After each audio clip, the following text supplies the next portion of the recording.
ஒரு அழகான சிறிய கிராமத்தில் ராமு என்ற விவசாயி வாழ்ந்து வந்தான். அவன் மிகவும் உழைப்பாளி. அவனுக்கு ஒரு சிறிய நிலம் மட்டுமே இருந்தது. ஆனால் அவன் தனது நிலத்தை மிகவும் நேசித்தான். தினமும் உழைப்பு. ஒவ்வொரு நாளும் காலை சூரியன் உதிக்கும் முன்பே ராமு எழுந்து விடுவான். நிலத்திற்கு சென்று மண்ணை உழுவான், விதைகள் விதைப்பான். மழை வராத நாட்களிலும் அவன் நம்பிக்கையை இழக்கவில்லை.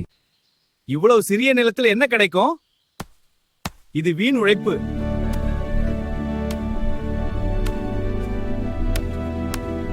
ஒரு வருடம் மழை மிகவும் குறைவாக இருந்தது. பல விவசாயிகள் பயிர்களை இழந்தனர். ராமுவுக்கும் கவலை ஏற்பட்டது. ஆனாலும் அவன் முயற்சியை நிறுத்தவில்லை.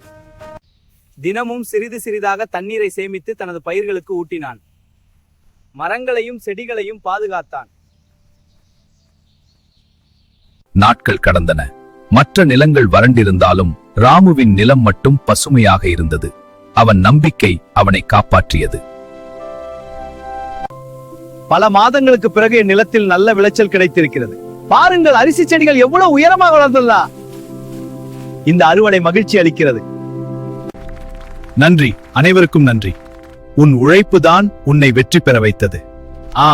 உழைப்பே வெற்றியின் ரகசியம். உன்னை பார்த்து நாங்கள் பெருமைப்படுகிறோம்.